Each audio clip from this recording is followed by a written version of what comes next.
Hello everyone. As the Russian genocidal war against Ukraine and its people rages on, many people started referring to Putin's Russia as fascist. So today I want to discuss whether this term is valid for Putin's regime. Let me start with saying that the reference to Putin's Russia as fascist is anything but new.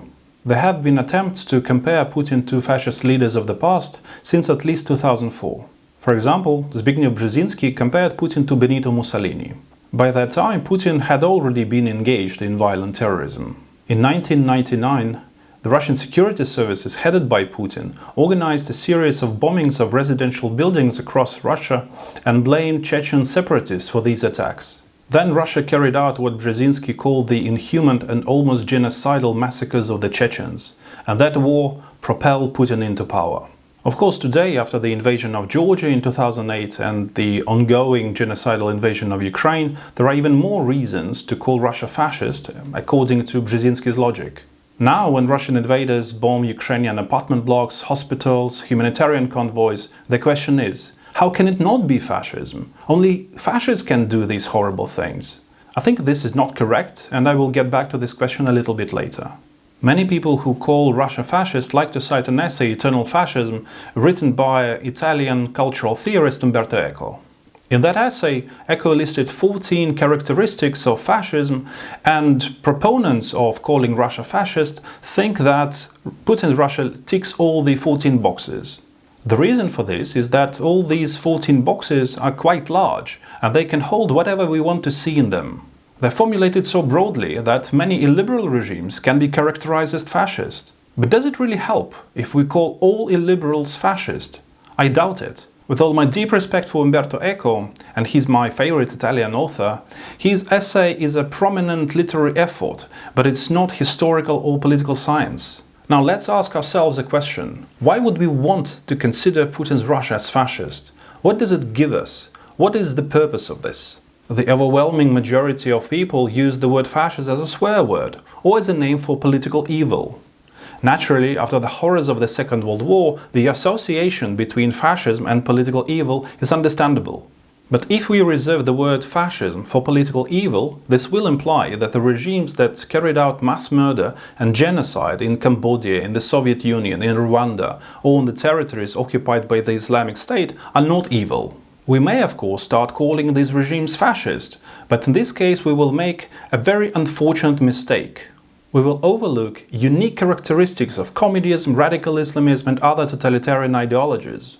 In other words, we will disregard the ideological features of those regimes that made them politically evil.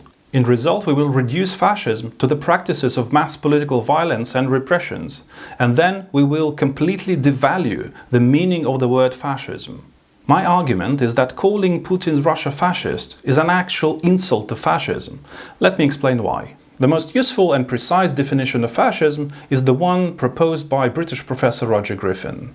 He identified fascism as a revolutionary species of political modernism aimed at establishing an alternative modernity based on the rebirth of the nation. Let's see whether Putin's regime ticks any boxes here.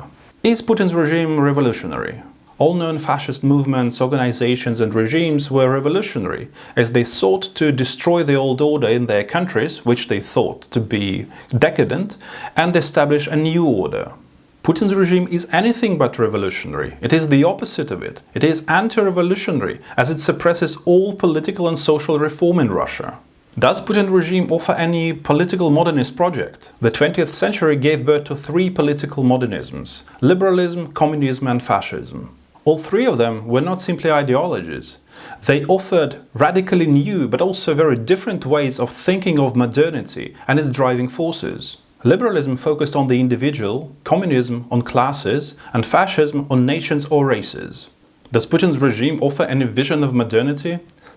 Just think about this, Putin and the visions of modernity. Is Putin's regime nationalist? The obsession with nations or races lies at the very foundation of fascism. One of the shorter but still useful definitions of fascism, correlating with the one that I cited before, is revolutionary ultranationalism, where ultra implies an illiberal form of nationalism. So again, can we call Putin's regime ultranationalist? When Putin talks about the Russian nation, he uses two different concepts.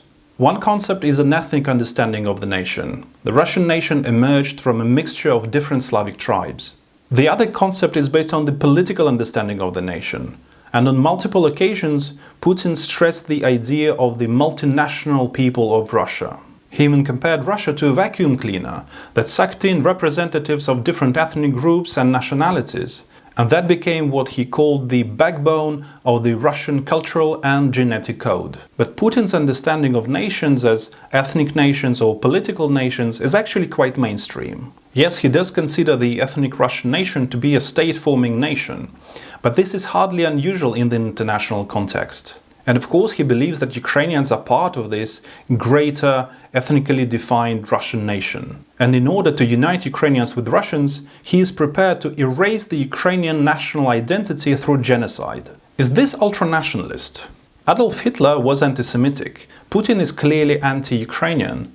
But Hitler envisioned a pure Aryan race, while purity of the Russian nation has never been of concern to Putin, however he defines the nation, either ethnically or politically. But perhaps more importantly, real fascist leaders advanced the idea of the rebirth of their nation, while this idea is completely absent from Putin's rhetoric. In fact, what Putin wishes for the Russian nation is not rebirth, it's further oppression. And Putin is not a Russian nationalist. He is the opposite of Russian nationalist. He is a Russophobe in the literal sense of this word. I never liked the words like xenophobia, because they intend to convince us that there is some fear of a particular ethnic or national community. But Putin indeed fears the Russians. He fears and hates and despises them. He believes that Russian people do not deserve democracy, because if they are given any political freedoms, they will necessarily smash his regime. He saw it himself. As a Soviet intelligence officer, he saw how people happily dismantle autocracies in Central and Eastern Europe. Putin hates Russian people because the majority welcomed the demise of the Soviet Union. He hates free media because they reported on his crimes against his own people and on the coldness to their suffering, whether they were killed in the apartment blocks that his agency bombed or suffocated on the submarine that sank in the Barents Sea. According to Putin, the Russians should not have democracy or freedom. They should not enjoy the rule of law or human dignity. They should not have a civil society. They shouldn't have any society, in fact. He seeks atomization of the Russian people, not their unity. The only unity that he wants for the Russians is the unity in indifference. The problem is that he has largely succeeded.